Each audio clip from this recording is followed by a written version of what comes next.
I am bored. What should I do? Ah, ich weiß. Get Germanized. So my name is Wouter. We are going to walk around for about 1 hour and a half. If you have any questions, please shoot. Local people call this a cave, but to be honest, this is not a cave.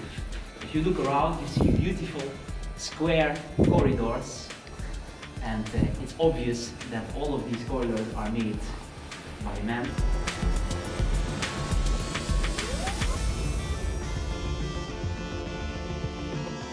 The story always starts with this man. This is St. Ignatius of Loyola. He was a Basque knight from the north of Spain, and he got wounded in battle, and he had time to think about the life, heaven and earth, and he decided that he wanted to do something different with his life. Instead of making war, he decided he wanted to create his own order of monks, and just like Jesus, he wanted to put the emphasis on the education.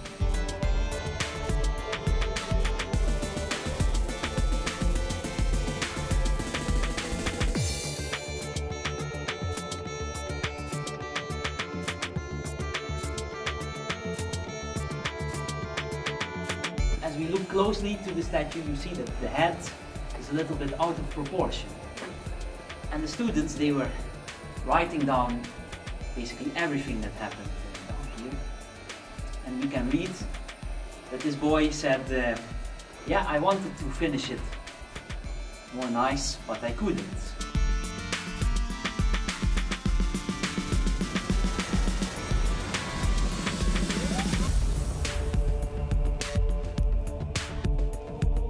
We have a few Germans here, I think. And the doctor says, so you want to stop smoking, but then you need a strong will. And the wife answers, no problem, doc, I have that.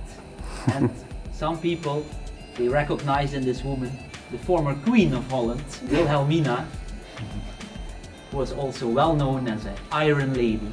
And here, 2 Jesuits, they are collecting all these kinds of fossils. They put them together in a nice museum.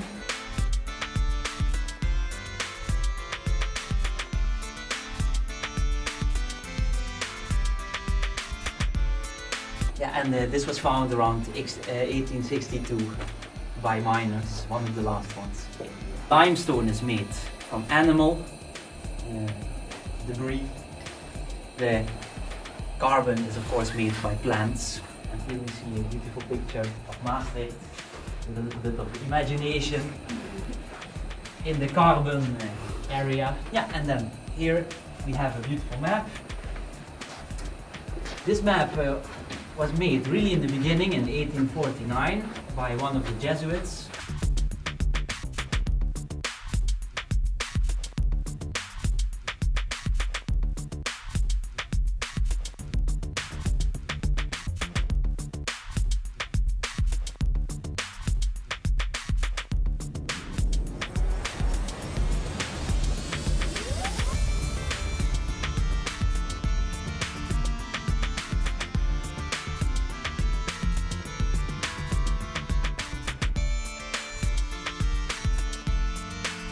He went to the Louvre in Paris to get a bit of inspiration, and there he saw these giant carobs, which originate from the old Assyrian Empire. I always say the oldest transvestite, completed a Louis Vuitton bag,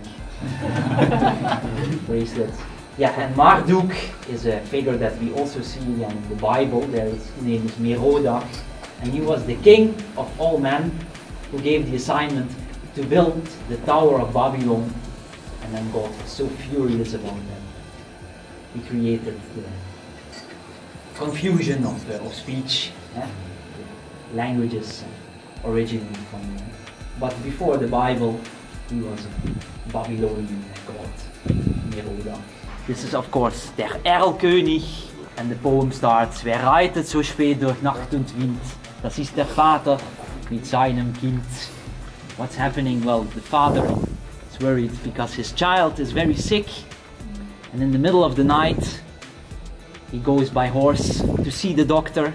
And while they ride through the night, the poem is a ballade. The child has hallucinations from the fever, and he sees, you see him on the left, the king of the elves, Erlkönig, mit Kron und Schweif. And the child says to father, Vater, siehst du den Erlkönig nicht? Don't you see the king of the elves? And father answers, sei ruhig, mein Kind, es ist nur ein Nebelstreif. Be calm, it's only the mist, the fog. And you see that the artist depicted Erlkönig very foggy. Yeah, and then the Erlkönig starts to speak to the child. He says, Liebes Kind, komm mit mir. Sweet child, come with me. Because in my kingdom, everything is so nice. I have a beautiful daughter. You see her on the right. Sie singt und tanzt für dich und wiegt dich ein. And she will sing and dance for you and put you to sleep. Child says to father, Vater, hörst du nicht, was Erlkönig mich leise verspricht? Don't you hear what he's promising me? Answer father, sei ruhig, mein Kind, es sind nur die Blätter, die säuseln im Wind. It's only the leaves that are making noise in the wind. So, to make a long story short, finally they arrive at the doctor's place, and then the last sentence of the poem is, in seinen Armen, das Kind war tot, the child is dead. And then we know that Erlkönig was a metaphor, of course, for death, and the child couldn't bear the temptation and took a one-way ticket to the kingdom of the elves.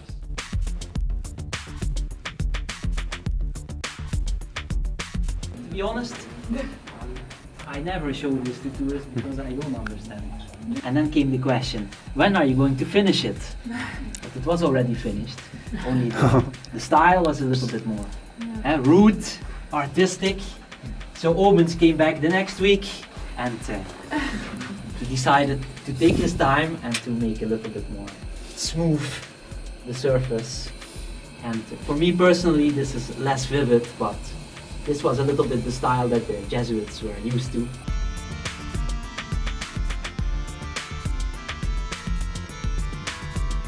And this is a fairy tale by Hans Christian Andersen. And this is the Chinese nightingale. There was still part of it with the high Tatras. It's painted white because there's always snow there. You have to be very lucky with the wall that you choose. If it's full of shell and shark teeth, corals, fossils, then you have a big problem. But this wall was a lucky shot. It was completely smooth, and for that reason they could make it so detailed. It says, Pravda vitesi, the truth will prevail.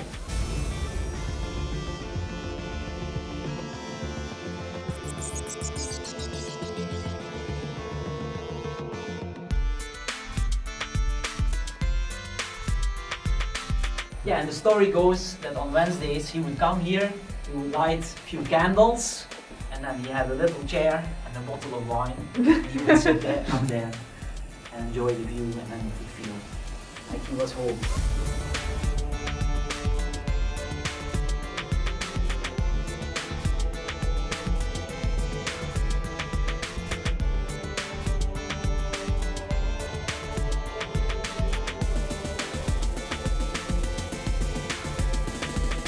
You can easily cut here a stone. It's super soft. You want to try? No? Nobody? Yes. See that the saw has giant teeth, but the stone is super soft. Sorry. Yeah, exactly. So it still works. You have to pay for that.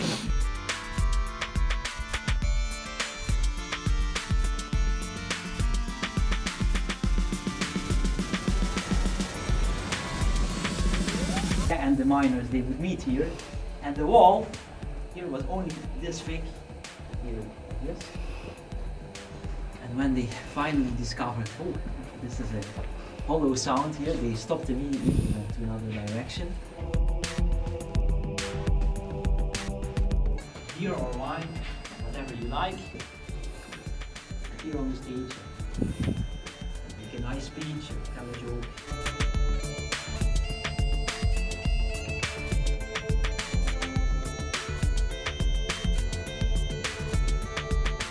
With 50 people inside here after a few hours, it will get nice and warm. And here is the kitchen. And here they would cook something. This is how they originally left it here. The kitchen is quite well equipped. We even have water here.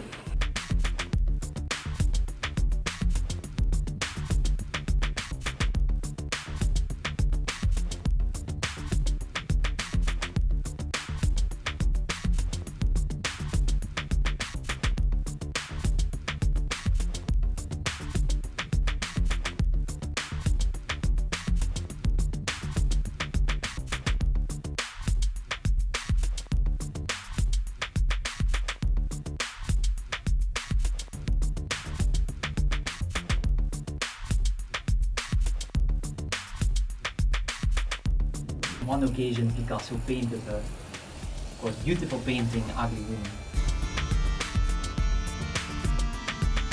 This is Ramses II. Always recognize him from the cobra on his forehead. And you can see the panic in the village.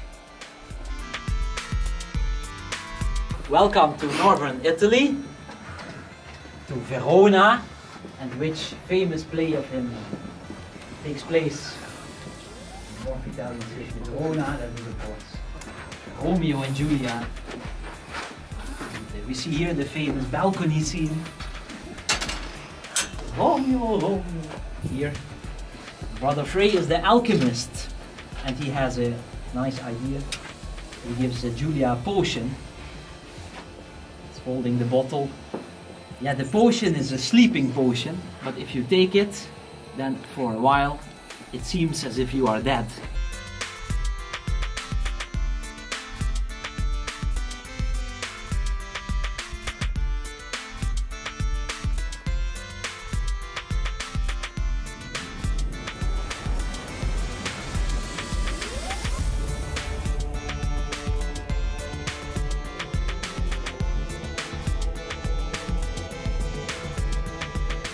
The Jesuits, they left Maastricht around 1960, and this work, of course, made a little bit after the lunar landing.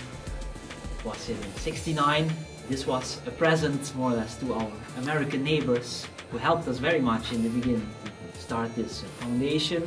We were good guests also here with Christmas. The soldiers would come to our chapel to have the Christmas night mass. There's some guides that even claim that the lunar landing was also recorded here, but those are conspiracy theories.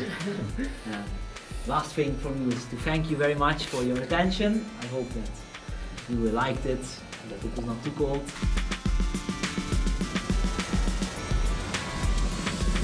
Look, guys, they're sitting around the table in the room that we've just been in.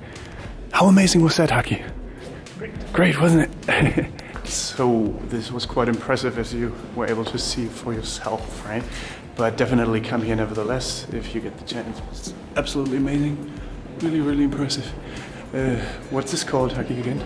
St. Peter's Jesuitenberg? Jesuitenberg, the Jesuit mountains, pretty much. Nice. And this is it, guys, Jesuitenberg, the mountain.